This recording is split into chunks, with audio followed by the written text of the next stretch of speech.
Hello and welcome.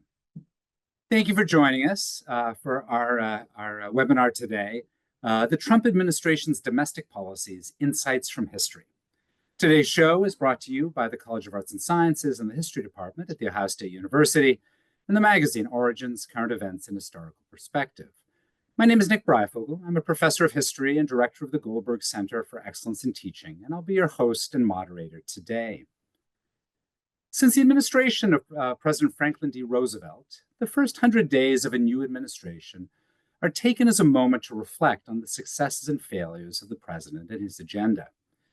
Perhaps more than any presidency before, the second Trump administration has changed domestic policies and domestic systems of government in rapid, profound, and interconnected ways, and often through waves of executive orders.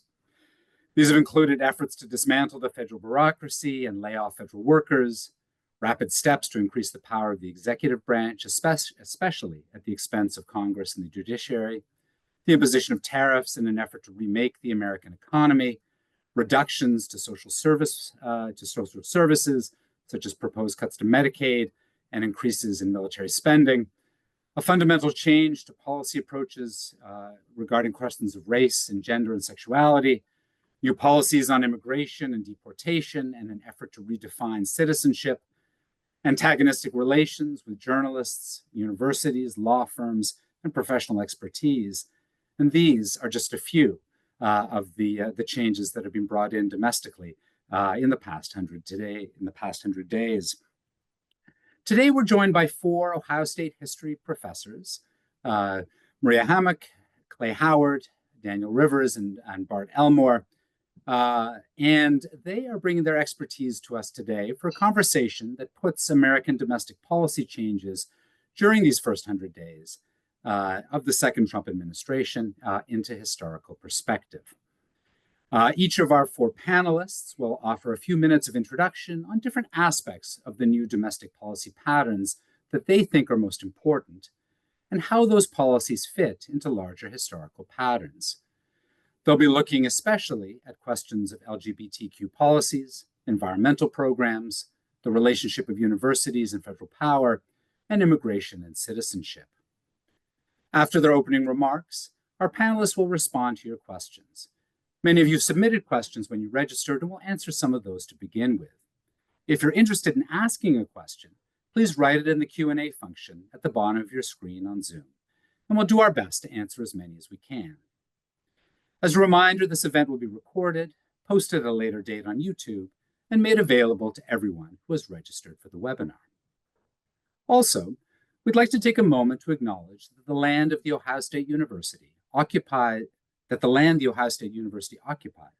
is the ancestral and contemporary territory of the Shawnee, Potawatomi, Delaware, Miami, Peoria, Seneca, Wyandot, Ojibwe, and Cherokee peoples. Specifically, the university resides on land ceded in the 1795 Treaty of Greenville and the forced removal of tribes through the Indian Removal Act of 1830. We want to honor the resiliency of these tribal nations and recognize the historical contexts that have and continue to affect the indigenous peoples of this land. So, without further ado, let me pass over to our marvelous panelists, and we'll begin with Dr. Daniel Rivers. Over to you, Dan.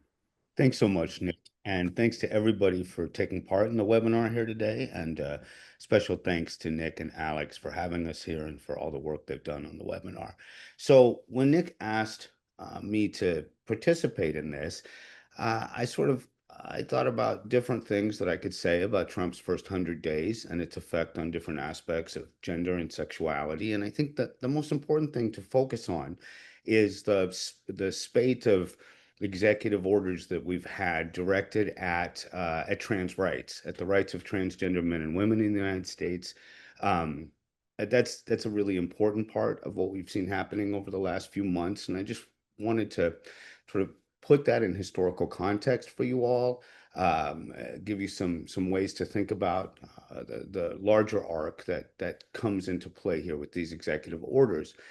I think the first thing I would say is that if we think about trans history, what we're looking at is not only state intervention, repression of transgender and gender non-normative communities, but resistance to that stretches back for a century and a half. I think that we tend to think in mainstream American culture of both trans experiences and politics and debates over trans lives and rights as being something novel. When anything, it's, nothing could be farther from the truth. So one way of thinking about this actually ties into our own city of Columbus, Ohio. Nationwide, in the last half of the 19th century and predominantly the first half of the 20th century, although some of it extends farther than that, we see the passing of laws banning cross-dressing in the United States. That often surprises students when I teach trans history, that is a long-standing occurrence. Columbus, Ohio passes the first law against cross-dressing in 1848. And we see in the last half of the 19th century a whole slew of cross-dressing laws passing. And these are used up until a time of their repeal, which probably not surprisingly to many of you occurs in the 1970s. So, for over a century, these are used to police, to terrorize, to marginalize trans individuals, gender nonconforming individuals. So that's one way we can think of this large repression of trans individuals that these executive orders are a part of. In the 20th century, in that long period, we see a few really important ways in which violence and oppression of trans people occur that I think are historically salient to the current moment. One is the struggle of trans individuals in prisons and in carceral situations. If we look throughout the 20th century, you can see record of trans individuals, particularly trans women, being subject to deadly violence, to rape, to forms of terrorizing within prison. And we see as part of a trans freedom struggle by the late 1960s and into the 1970s, and much of this early work was actually done by the ACLU, just to give them credit, we see a push towards demanding safety for trans women in penal situations. And a lot of this actually was done on the part of trans individuals themselves. Dee Farmer, a Black trans woman who suffers horribly in prison, is raped in prison, and she actually takes her case to the US Supreme Court. And in 94, the court makes a historic decision where they say that trans individuals and prisons have a responsibility towards not only trans individuals but to all inmates who they can reasonably suspect that they will face violence and threats. And this leads to federal changes. This is under attack by Trump's executive order specifically. What the executive orders are doing is they're seeking to federally define gender and sex, and to say that sex begins chromosomally, it begins at conception. And when we look at the history of trans resistance, um, we see that beginning in the 50s and 60s, with the aid of a new wave of sympathetic medical practitioners and attorneys, we see a new paradigm emerge with the development of this idea called of gender identity. And gender identity gives some space for institutional support for trans individuals. And we see the emergence of clinics in the 1960s at Johns Hopkins and Stanford and other universities where trans individuals can, for the first time, access surgical transition and other forms of assistance. And when we look at the executive orders, one thing they seem to really have in common is an attempt to actually roll back this notion of gender identity towards a concept of sex as being simple, binary, and defined at conception. And this is meant to lead all kinds of federal policies, including passports, driver's licenses. The first case that allowed trans individuals to actually change their name on government identification was in 1968 in New York State. And that's followed by a whole wave in the 1970s and 1980s of decisions that granted trans individuals the right to change their sex on government documents. And it is indeed all of these rights that are specifically under attack. And I want to offer you all a perspective on this that is also a perspective of resistance, of a trans freedom struggle that is a part of the modern LGBT freedom struggle that emerges in the late 1960s and 1970s as trans individuals push back against some of these long-standing, more than a century old forms of oppression. And so the executive orders that seek to fix this chromosomal at conception definition of sex are embodied in new rules against identification, sex being changed on forms of federal identification, new rules that have already been stayed in court about putting trans women in male populations and in carceral spaces, about actually seeking to overturn. It's suggested in the first order that the Trump administration released that they would actually seek changes to the DSM, which is the Diagnostic and Statistical Manual,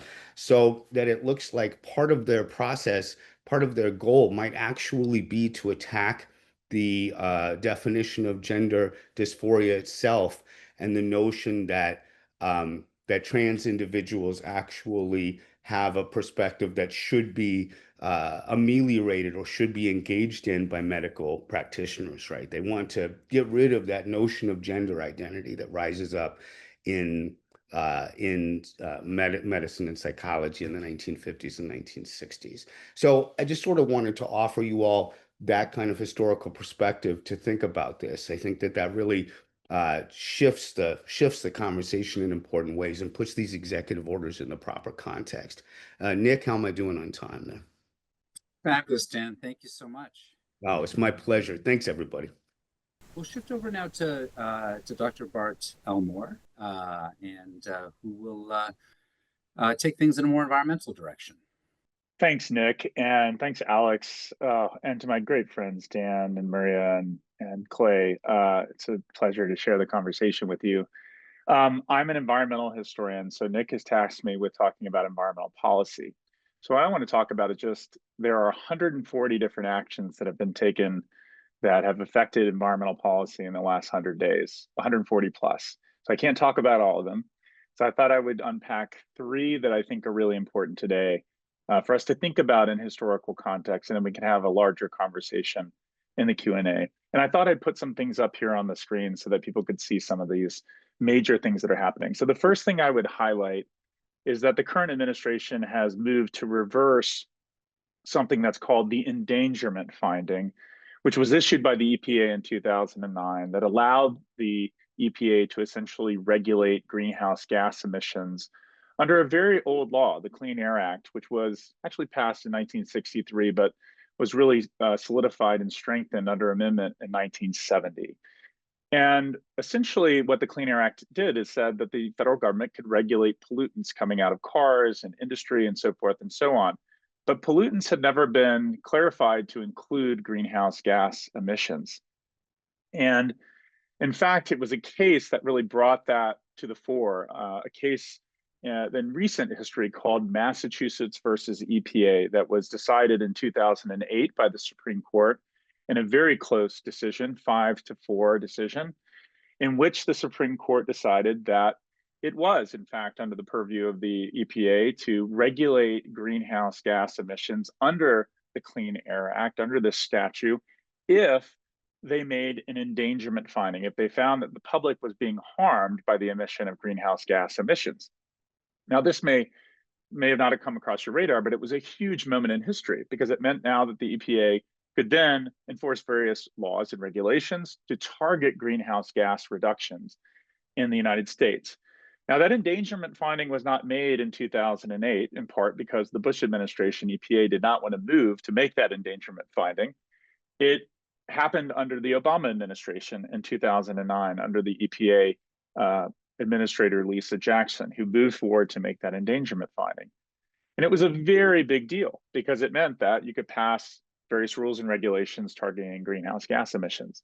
So as I was thinking about the number one thing I wanted to raise for all of us to think about, it's how big of a historical shift it is in 2025 when Lee Zeldin, the current EPA administrator, moved to, quote, reconsider this endangerment finding, because it sounds kind of wonky, but it turns out this is a big deal. If indeed the EPA finds that, there is no link between greenhouse gas emissions and public harm, this is going to be a big deal, and it'll reverse precedent that has several decades, that's been several decades in the making. The second thing that I thought I would highlight is perhaps something that might not on the face of it seem important, but I think it actually is extremely important. And it was the termination of the American Climate Corps program. Now, this was a program that was originally proposed by President Biden in 2020 with a vision of essentially creating hundreds of thousands of jobs for young people in the United States to fight climate change through various measures, from various things out in the environment to create resilience in terms of climate change adaptation, but also to do things like planting trees and other things to try and store carbon and prevent climate change. But due to the backlash from Republicans in Congress, it was not included in the Inflation Reduction Act of 2022, which forced President Biden essentially to go forward without congressional aid. On Earth Day of 2024, he launched the program essentially without a big budget, with the new goal of essentially creating 20,000 jobs that would send young people out into the environment to do these kind of climate change jobs. But, and I should note that this was based on a wildly popular historical program called the Civilian Conservation Corps that was started by Franklin Delano Roosevelt in 1933. It was actually based on a program that he initiated as governor of New York, inside of New York, before he became president. And he recognized how popular it was for his own political coalition building, in part because you were building, parks, and you were building shelter belts in the Dust Belt. You were doing all these different things that really connected the government to people in rural communities throughout the country.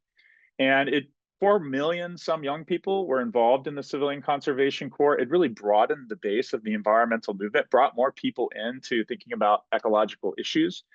But here again, this program was terminated immediately, were the words in the executive order on day one of the Trump presidency.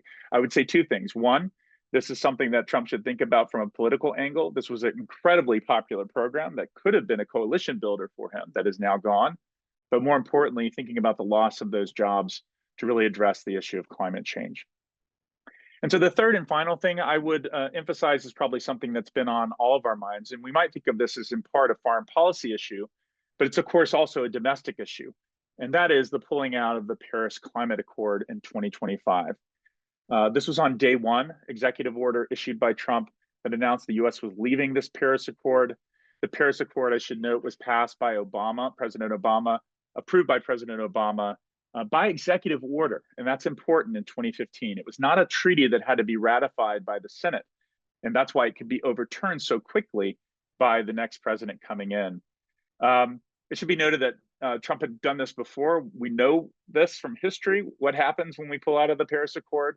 He made the announcement in 2017, but we ultimately pulled out in 2020. And so we have some precedent there, and I'd be happy to talk about this in the Q&A. I think the thing I would highlight that's more important, though, for us to think about is this, something that you might not have read in the news, which has a deeper history, which is Trump suggesting that he's going to pull out of the United Nations Framework Convention on Climate Change, or the UNFCCC, signed in 1992 by George H.W. Bush and ratified by the Senate, 2/3 of the Senate. And all I'll say here is that this would be a far more profound problem because this was the foundational agreement around which all the other climate negotiations, including the Paris Accord, are based. And again, it has Senate ratification. And one of the interesting historical questions is this constitutional? Can the president remove us from a treaty that was ratified by the Senate unilaterally? Now, Thomas Jefferson, back in the 19th century and 18th century, back in 1798 in the early 1800s, said very specifically that he believed that the legislature, having created these treaties through ratification, should be called upon to revoke them. Yet other legal scholars say the Constitution is mute on this point.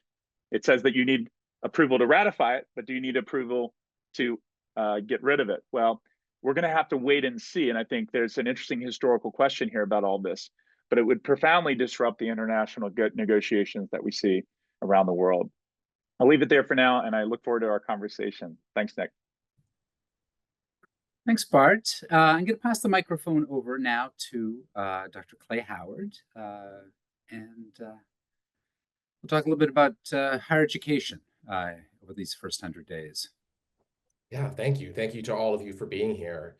I was thinking a little bit about how I would prepare my talk, and I saw this week the Secretary of Education, Linda McMahon, told Harvard that it shouldn't bother applying to federal grants anymore, and that $2.2 billion given to Harvard alone were suspended because Harvard refused to comply with a series of demands issued by the Trump administration that included data on hiring, admissions, an external review of programs to ensure ideological diversity within the university, as well as reviews of international students who were being overly critical of Israel.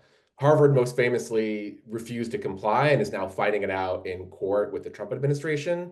Columbia University did comply and is undergoing a review process with federal oversight. And there's a number of other universities that are facing this kind of fight over federal funding. And I thought, what exactly is the history behind universities getting that funding? And maybe this is, none of us are like the kind of satellite scientists that get the top dollars at Ohio State, but we do work at a university, and therefore it's a subject I think that is close to our hearts. And so I think the thing to understand about this is that just like the Trump tariff policies have reversed a tendency among presidents and Congress alike to move away from tariffs, going all the way back to the New Deal, or Trump's conflicts with longtime allies like Canada or France or South Korea or other places, the fight over universities falls within a larger move away from a system that was put in place after World War II, which is like by no means a perfect system. Like it was absolutely a flawed system, but it had bipartisan support. And so let me give a couple of examples of like what that system looked like. So after World War II, the United States and the Soviet Union had a long struggle, the Cold War, and the federal government, starting with the Truman administration, believed that universities would play an essential part in that fight. And so it was in 1948 that the National Institutes for Health were reorganized and became grant-making institutions. The National Science Foundation was created in 1950 to give money to researchers at universities across the country. And in the subsequent decades, federal funding through those agencies and others steadily expanded and transformed places like Stanford, Caltech into these like powerhouses of doing research that was both academic, but also in the national interest. And during the Great Society in the 1960s, Congress and the president advanced an agenda that tried to make universities more equitable and more fair. And the Higher Education Act of 1965 announced more funding for faculty, graduate students, student loans, Pell Grants, and a number of other ways to try and make college more affordable. The goals behind this system were, in the context of the Cold War, they wanted to like train the engineers. They wanted to have the laboratories that would develop the weapons, the satellites that would help the US wage the Cold War. But they also were waging what they saw as like an ideological struggle between communism in the Soviet Union and what Americans really unironically called free enterprise, as the government was subsidizing various kinds of innovations at colleges and universities to try and turn out the products that might be marketable, good for business, but would also demonstrate that the United States actually is a better place to live. It is better than the Soviet Union. Look at the cars, look at the appliances, and so forth. That pattern continued all the way up until this year of more and more funding for things like medical research, pharmaceutical research, and so forth, even after the Cold War ended. And it's part of a larger tendency among Americans to see that the job of the government is to stimulate economic growth. And so the Trump administration's fight with Harvard and other universities is in some ways a kind of turning away from that vision of like partnership between business, universities, and the government. The one other kind of detail that I imagine that some people might be familiar with is that Title IX is a part of amendments to the Higher Education Act from 1972 and requires universities to treat people equitably based on gender. And most famously, the Obama administration issued new guidelines to universities to require them to handle cases of sexual assault on campus differently. And they issued a whole series of guidelines. And the reason why universities were required to comply with it was because the law says all educational institutions getting federal assistance, and therefore it's the money that the government is giving through things like the NSF or the NIH or the Higher Education Act in general, which forces places like Ohio State or Harvard to comply with laws around civil rights and gender equality. No university lost funding over its failure to comply with the Title IX regulations issued by the Obama administration. And unlike the Trump administration, the Obama administration gave detailed rules about what you're supposed to do and how you're supposed to follow it. And so a lot of places like Harvard are struggling to figure out, how am I supposed to deal with anti-Semitism on campus?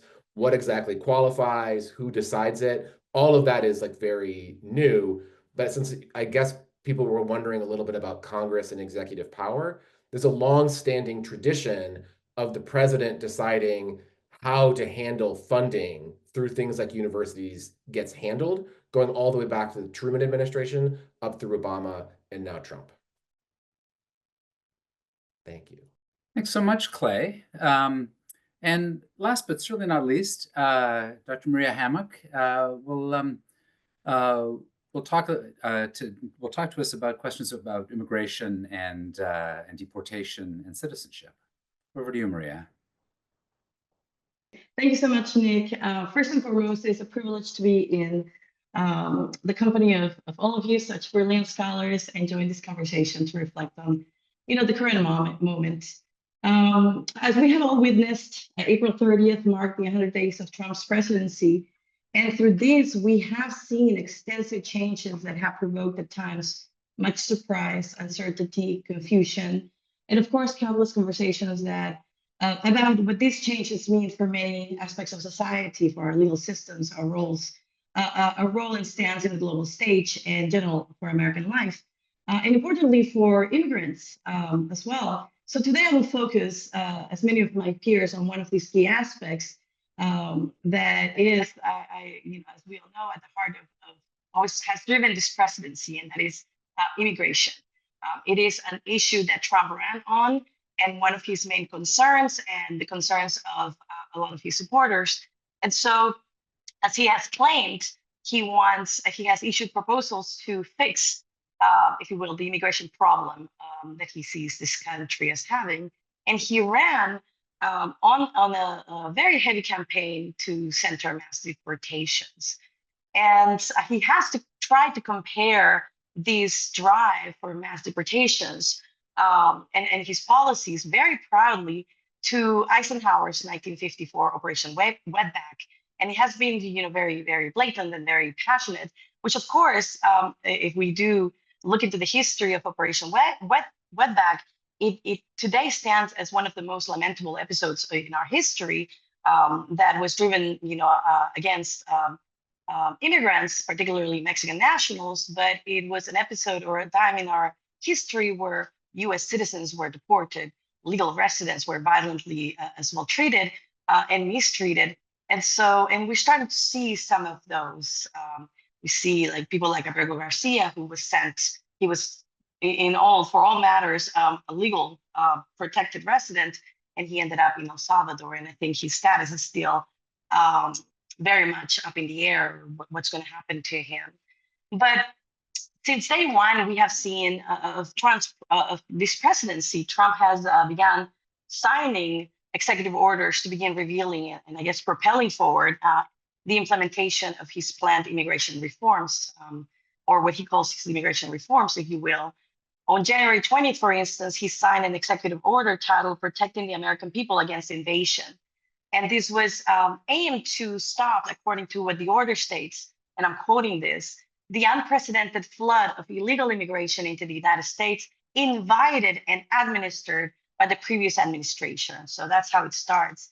And this executive order does situate immigrants in a very interesting light. And I'm quoting here, they are situated or painted as significant threats to national security and public safety, as people who regularly commit violent, heinous acts against innocent Americans, and has argued, so the way that this executive order painted immigrants, it argues that many of these unlawful aliens are abusing the generosity of the American people, costing taxpayers billions of dollars at all levels.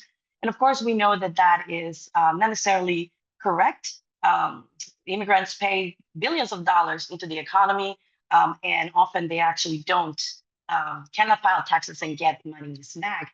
So it creates this idea of immigrants as terrorists, in a very unnecessarily bad light. But beyond that, this first executive order revoked several previous executive orders, including Executive Order 14010, passed in February 2nd, 2021, that created a comprehensive regional framework to address the causes of immigration and to help manage migration throughout North and Central America. And that also provided a safe and orderly processing of asylum seekers in the United States. And that actually had allowed for or facilitated that processing at the border. And now that was taken away. The second order was 14011, also passed in 2021, which established the intra-agency task force on the reunification of families. So we see children at the border in cages. And so that was aimed to also reunify families, and particularly children who had been at the border for long periods of time. And so this executive order, this first one actually revokes those, but it also prioritized the prosecution of criminal offenses related to unauthorized entry or continued unauthorized presence of aliens in the United States. It also created or prompted for the creation of a task force to end the presence of what was being argued, that the presence of criminal cartels, foreign gangs, and transnational criminal organizations throughout the United States. And the idea was to help dismantle cross-border human smuggling and trafficking networks, and to, and that was how it was being portrayed. But in reality, a lot of those issues that that this executive order presented are not necessarily the issues that are, on the ground, particularly at the moment. But in addition to that, it called for the identification of unregistered legal aliens, the creation of detention facilities, the establishment of VOICE, which is the office in addressing victims of crimes committed by removable aliens, which is a branch of ICE that offers proactive, timely, and adequate professional service to victims, or we're supposed to provide services to victims of crimes committed by, if you will, these removable aliens that they are situating immigrants as. And here, since time is of the essence, I will focus on a few salient items that have come to be implemented, or at least attempted to be implemented by the administration. One of the major things, or the main things, that I think was the cancellation of CBP-1, which was or facilitated the asylum seeking at the border. And it was an application that immigrants who were trying to reach the border, they could easily apply and seek asylum, and had allowed thousands of immigrants that had reached the border since 2023 to present themselves at the border to officially seek asylum. But instead, CBP-1 has now become CBP Home. So it's the same app, but it just transformed and into CBP Home. And so instead of being an application to facilitate the petition of asylum, which CBP-1 was, instead CBP Home has turned to be an app that migrants use to, or could use to self-deport, to auto-deport. And of course, a lot of this information has now been given to people at the border, or to individuals who were using CBP-1 to seek asylum. But if they continue to use it, they have instead been self-deporting, or like registering and self-deporting. So it has created a lot of confusion and, of course, a lot of fears. Beyond that, on April 27, Trump signed an executive order against sanctuary cities, and that order further calls for the creation of a list that identifies those sanctuary cities, with the caveat that if these sanctuary cities refuse to be added to the roster, to this list, that will mark them as ineligible for federal funding. So again, it's created a lot of chaos and a lot of uncertainty with a lot of these organizations and spaces that have served historically as sanctuary cities.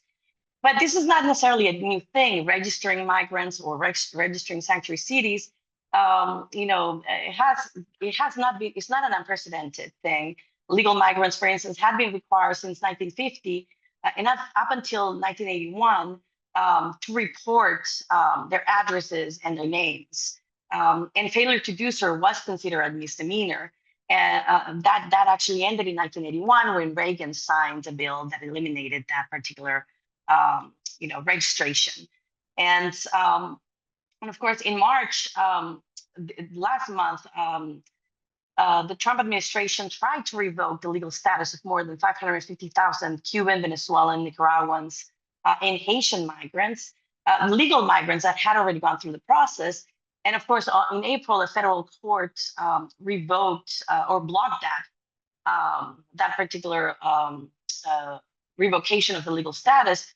And today, actually, this morning, the Trump administration asked the Supreme Court to intervene, and so to counter that and let it pass. So we're still going to see how that, what happens with that in the next few days or weeks, perhaps. And we've seen this before as well, where the U.S. has revoked the legal status of individuals, of migrants, of legal migrants, primarily through the process that we call denaturalization. We saw it in the 20th century, where the U.S. pursued and obtained the denaturalization of individuals, particularly found individuals that were found involved in Nazi war crimes and other terrorists. But even long before that, we see, starting in 1817, where the U.S. issued a series of restrictive immigration policies, and this included bans on a lot of people that the U.S. deemed criminals, people with contagious diseases, even anarchists, polygamists, and other groups. And as well, they issued other restrictions that targeted the rising number of, particularly, as we know, Asian migrants, right? First limiting migration from China and later banning migration from a lot of other Asian countries.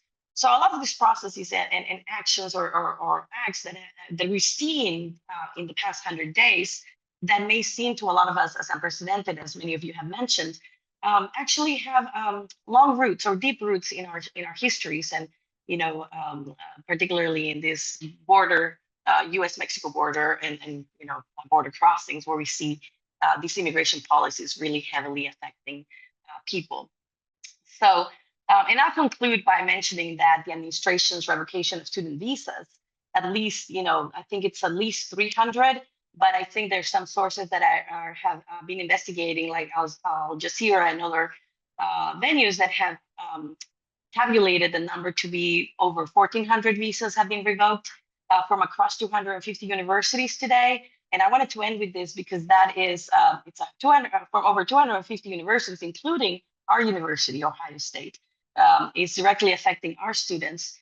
And we have, a number of them that have been deported not only just for protesting, for instance, standing for protests for pro-Palestinian, but also for they've been revoking visas for minor infractions like traffic violations and other minor legal infractions.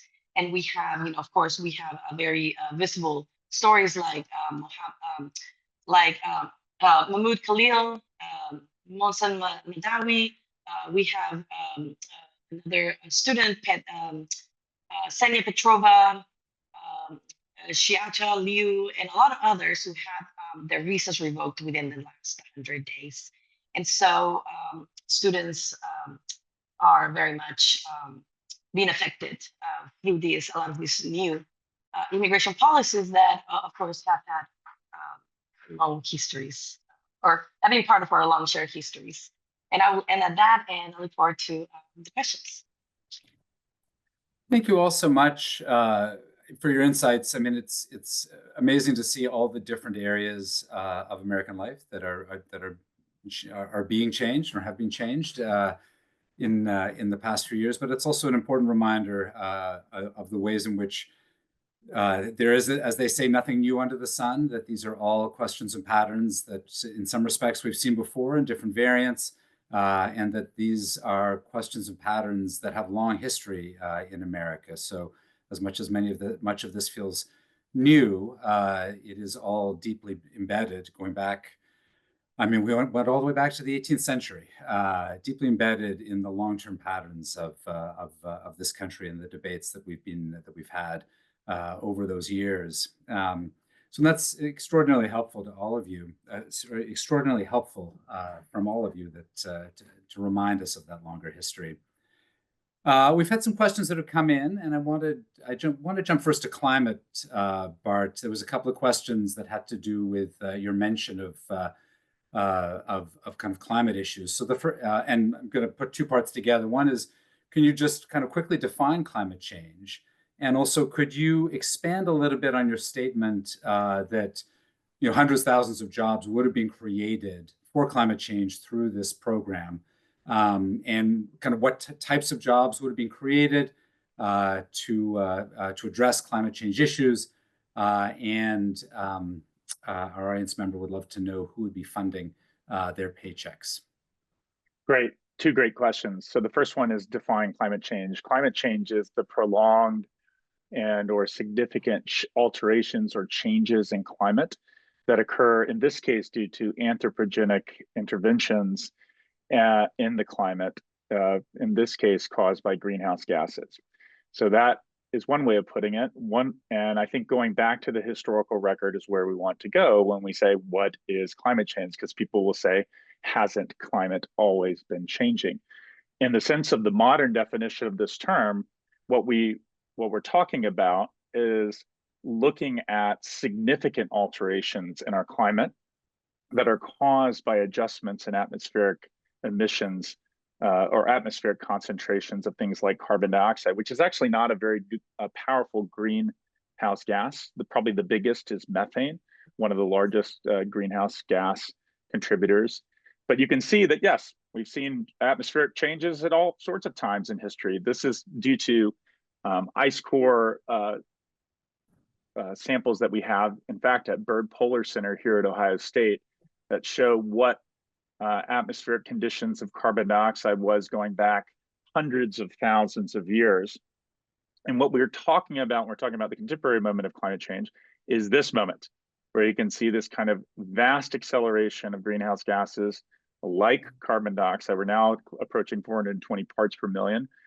And this is what we mean by the kind of really abnormal changes to our atmosphere that results in things like this, where you can see this kind of precipitous rise in the global temperatures over time. This is coming from NASA, by the way. I would recommend to anyone who wants to dive into what we now know from the top scientists around the world about this. And you can see that these kind of map on to one another. We say climate change, I should note too, as opposed to global warming, because depending on where you are and at what time of year, you could be experiencing different types of climate effects as a result of this. For example, polar vortexes that bring down cold air sometimes are a cause of actually warming in certain portions of the world. But if you're in, say, Ohio at that moment, you might feel that polar vortex, which is why I say, well, it's cold. Why is it climate change? Well, it's because a lot of things are happening. So for anyone who'd love to talk more about it, we do a study abroad here at Ohio State that takes people to the front lines of the climate battle. We spend time with the top climate scientists around the world, and I'd love to talk more. On funding, I would just say for the Climate Corps, the original plan was to try and have it budgeted into the Inflation Reduction Act, so it would have been federally funded, which would have meant tax dollars. So this would have been you and I paying for that. If we go back to the Civilian Conservation Corps of the 1930s, that's exactly how it was funded and paid for. In fact, it was $25 per person per month. And interestingly, the way that it functioned was that most of the money actually went back to families in urban areas and the cities. In fact, the person who was working, the young person who was out in the fields, maybe planting trees in a national park, only received a small portion of that money. And the idea was to see if we could channel money during the Depression into communities that really needed it most, and oftentimes in urban areas where many of these young people were coming from.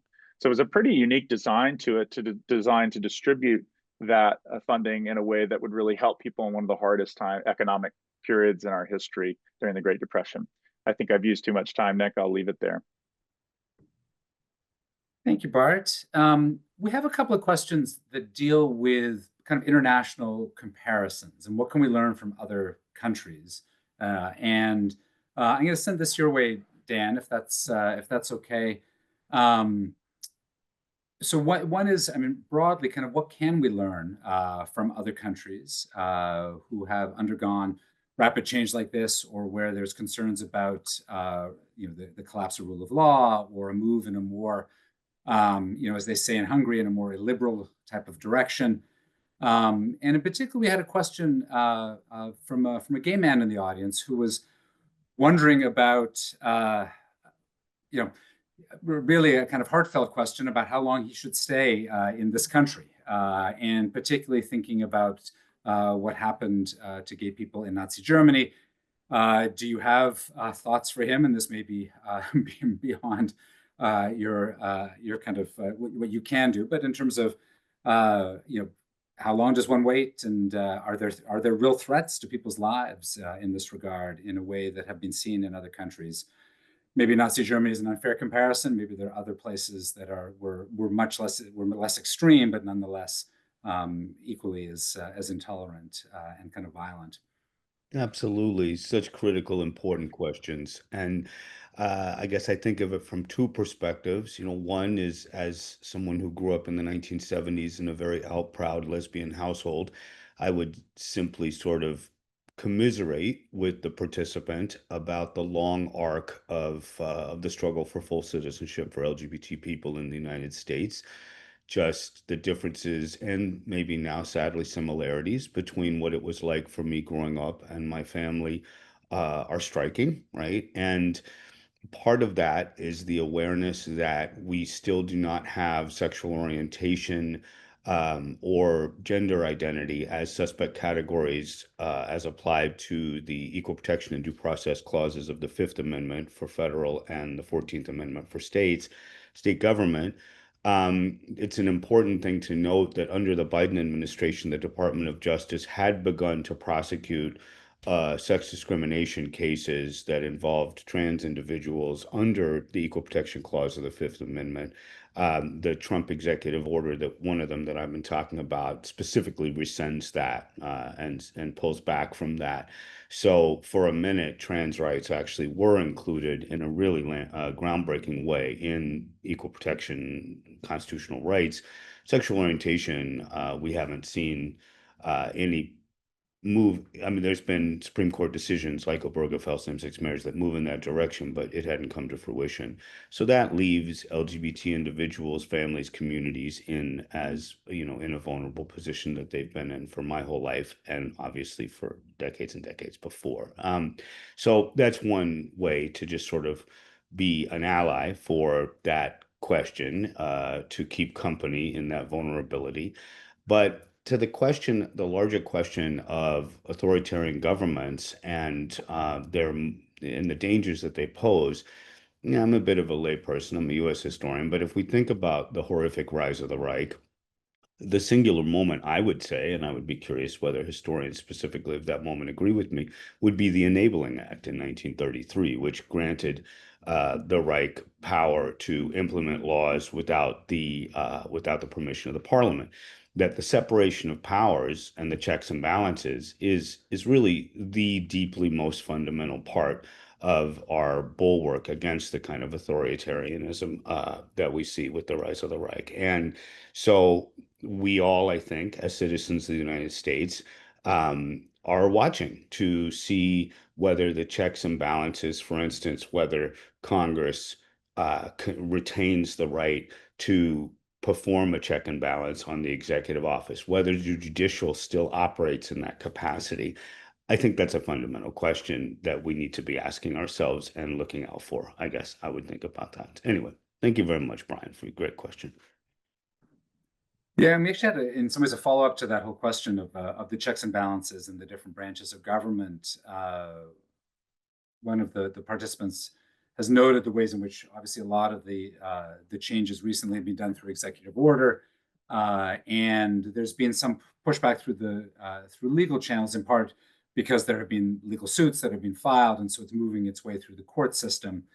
But it seems that Congress is not responding to these, to many of these kinds of these executive orders and actions. Are there other moments in history that can help us to understand moments like this, where different branches of the government are not acting as the check or balance in the way that the founders had intended? Can I say something about that? I don't know that I'll directly answer it, but what's so interesting to me about this panel and a lot of the coverage is that the focus on the 100 days comes from the New Deal, and the New Deal that the Roosevelt administration, but also Democrats and Congress, promised the American public. And so, first of all, it's interesting that we're having 100 days conversation about a second-term president. Like, that's notable in and of itself. But also, the New Deal was a flurry of legislation. The 100 days was like act after act after act from Congress, and Roosevelt was like signing them. It was not a series of executive orders. And I don't know if another panelist can correct me. Has Congress passed anything in the last 100 days? Like has there been a single law that we have talked about at all? Like that I think is like really notable in and of itself. The obvious parallel in history to more directly answer the question, Nick, the most would be, of course, the Watergate scandal and the hearings in the 1970s. That came after, like decades of the Vietnam War, all kinds of things that were not being investigated, but it did involve Republicans and Democrats working together to ultimately push Nixon out of office. It's the only precedent I can think of in recent history. Maria, we just to kind of shift from branches of government to policies of immigration, we had a question sort of asking, why is it that it has proven so difficult for the United States to develop a kind of coherent and generally accepted within the larger population immigration policy? I mean, is the U.S. unusual in this way? I mean, have other countries been able to figure out these questions, or is there something? Is this a common issue? Is this something particular to the United States? Are there moments that were decisive historically in setting the stage for today, where there's so much ongoing debate and rancor around this question? Well, I think it's an excellent question, but it's also a very complex one. We have seen throughout our history that there has been episodes almost cyclical where immigration has taken central stage, particularly in the shared relationships between Mexico and the United States, for instance. But this has not, like if you will, the immigration problems that we have today, I would say, are not as pressing as other administrations. For instance, we know that, for instance, during the Obama administrations, that's when we saw like dire issues like children in cages, right? I think under the Obama administration, there were more immigrants deported ever since, even more than other administrations before or after, even more than there were under Trump's first administration. And so I think that the administration is situating these pressing issues of immigration and migrants, and also situating migrants as terrorists, is creating or exacerbating these issues or these fears, and these how the American public is seeing not only immigrants as invasors or as criminals as they have been portrayed, but also as individuals who shouldn't be here, individuals who need to be gone. And it has affected not only those that are seeking asylum or those that are trying to come, but those that are already here with legal status. And it's, for instance, Cubans, Venezuelans, and Haitian migrants have particular Cubans have had a historic, as you know, official asylum, official processes to come in, and the fact that they wanted to revoke those historic legal precedents is even more problematic than the issues that they think we have with immigration. And it's situating this idea that the border right now, it's like that people are crossing the border rampantly and that there's everybody's trying to come in. But if you are at the border, you see there are no more, like there were more lines under the first administration, under Obama's administration. But today, you know, it's not as pressing, I would say, as the administration executive orders have come to reflect or situate as that. So it's interesting, and I think we're going to continue seeing a lot of that rhetoric. But I think only time will tell. Like in the next 100 days, we'll see how it's different than other administrations or what they're going to do. At the end of the day, sometimes a lot of these issues are not resolved. You know, migration and border crossings have happened for hundreds of years, and I don't think, you know, even if they do a lot of these policies and pass all these acts, people will continue to cross the border in the very many ways that they have been for the past 100 years.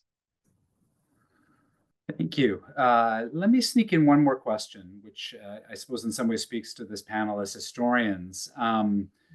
But so the question is, has it happened before that history, that is the study of the past in the US, was kind of erased or hidden or transformed so that Americans became in some ways, you know, there was a sort of absence of kind of correct history because the educational system had been transformed?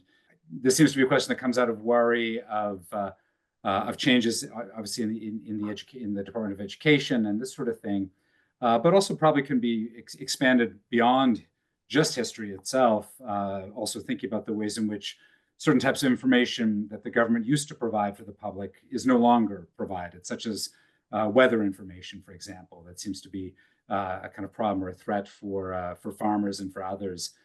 So I'm interested if you can speak to, are there historical moments where you have these shifts in terms of what we understand, what we don't understand, particularly in terms of what the federal government is allowing to be said and not be said? I'll step in here. Dan. Yeah, Dan, please. You know, I've been thinking a lot about my sort of the most powerful example of this for me. If we think about the history of slavery, of American slavery, which was something that I really had the great honor of studying under George Frederickson in graduate school, one of the great masters of that history. And he taught me that for most of the 20th century, from 1900 up until the late 1960s, one of the most dominant sort of schools of thought that came out of higher education and influenced textbooks all the way down through the educational system was this thing called the Dunning School. And it turns out that the Dunning School had this vision of the end of the Civil War and Reconstruction that painted that moment as being a tragic invasion of the North into the South, as a time where the sort of specter of slavery was held up to invade and police the South. And really, this Dunning School perpetuated a vision of slavery that horrifically painted slavery as this almost benevolent operation in the South, right? This was a white supremacist view of slavery. It didn't have anything to do with the history, the ubiquitous history of brutality that we now overwhelmingly have proof of. But it's what made it into the high school and elementary school textbooks, or high school textbooks about slavery. This changed only when the modern Black freedom struggle emerges in the late 60s and 1970s, and really makes it, you know, speaks irrefutably about the reality of the history of slavery that had been documented by W.E.B. Du Bois as early as the 1930s, but hadn't ever been accepted in the school system. And so something as massive as that, right, can really affect the whole way generations and generations of Americans think about history, about U.S. history, in devastating ways. And I find myself thinking about the dominance of the Dunning School over such a critical moment, topic in our history a lot these days. So thanks for the question. And Dan, I'll just add that, like, you know, I know Nick and I often talk about optimism in moments like this, because I think sometimes, whether it's climate change or whatever it might be, we're dealing with some pretty big issues. And I think one of the positives you could say is that as much as our school system is there are so many problems, and I think we're really facing an issue of people not getting access to quality education in many places. If we go back to that night, if we go back to Reconstruction, I mean, the American South didn't have public schools until that moment. You know, Freedmen schools were the first real public schools of the American South, created by the Freedmen's Bureau in the 1860s. Before that, you know, you think about the just the utter lack of public education for most Americans in the United States. Of course, Horace Mann, going back to the 1830s, and others would have been planting the seeds of kind of this public school system. So as much as our system is broken, we still have one. And I think, you know, there are things to think about when we think about what it must have been like to kind of try and navigate a time before there was even an FDA or anything to regulate or think about what information people were getting out there. You know, we at least live in a time where we still have these institutions, which should make us want to fight for them even more. Given that we still have these institutions that have such a storied history to making America better. So just wanted to flag a little bit of optimism in this moment. And I can add that I think, yes, erasure is certainly an issue here where it's a lot of these histories in the past have not been taught. Like, for instance, some of the topics that I teach about the Underground Railroad that led to Mexico, which has you know, historically long undertold. Those stories are usually not as visual as those of the Underground Railroad to Canada, and you know, to think about migrants crossing the border, the U.S.-Mexico border, in the opposite direction than today, like less than 200 years ago, is going into Mexico as opposed to those coming into this country. Seems like an erased history, right? And in many ways it is. It is not taught in many schools. It is definitely not taught in Mexico, and it is not taught in the U.S. and certainly not in Canada. So the erasure is extensive, but also it could be episodes of collective or historical amnesia, like, for instance, what I mentioned a bit earlier, that, you know, in 1931, you know, with Operation Wetback, we saw, I think, 4 million migrants deported, and about half of that, I think it was about, and correct me if I'm wrong, I think it was about 2 million, about half of that, or no, it was 2 million immigrants deported, and about half of that, so about 1 million, were either U.S. citizens or legal migrants that were actually deported.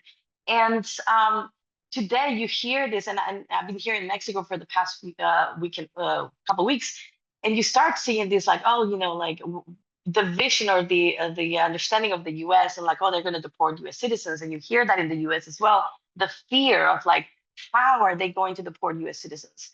But it's happened before, and we've dealt with that, I mean, in some way. And so I think that it's not necessarily the history has been erased, it's perhaps that the history has been forgotten in some ways, have been not taught or as highlighted as other histories. We tend to highlight certain things that we think important, and perhaps some episodes, because they tend to be so tragic or so lamentable, perhaps we go around them or not highlight them, and that does a disservice to many of us, to all of us, to all of our students, because then they believe that these things are erased. But you know, they're there now in the age of social media and access to the internet. Anybody can read upon that, but if it's not highlighted in school, perhaps you don't get to understand it or engage with those histories. And one small point, Maria, just to build off that, you said the internet, and I would just point to a historian's tool. A lot of people might be afraid about the erasure of government information. I'm an environmental person, right? Thinking about NOAA and all this data being pulled down. I mean, one of the other optimistic things here is technology. And one of the things we use in the scholars of the 20th century and 21st century, especially in the internet age, is what's called the Wayback Machine. And I thought just for fun, I would show you what the Wayback Machine can do when you put in osu.edu and you go back to February 13th of 1997.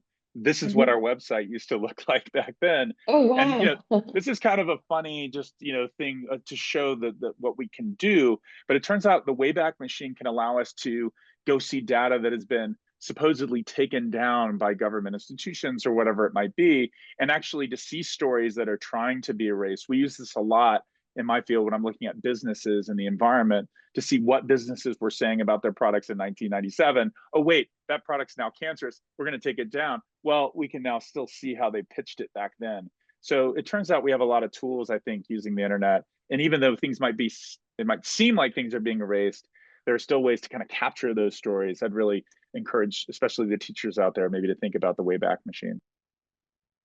Clay, do you want to have one last word? I was just going to say that this goes well beyond my, what I plan to talk about in my 5 minutes, but I saw some of the questions that came in and questions about Nazi Germany and democratic backsliding. And I think all those concerns are really valid. And I think people, have reason to be concerned, right? If they're transgender or undocumented or all kinds of things like that. But I guess I also wanted to end, this conversation reminds me that the writer Rebecca Solnit says some of the best parts of American history have been brought up by the worst parts. And that, we haven't focused on the long histories of resistance. And, the first 100 days have had a lot of really dark moments, but I don't think, history is not over. And I think that there's a lot of things yet to come that might breed more optimistic conversations in the future. It's a great note to end on.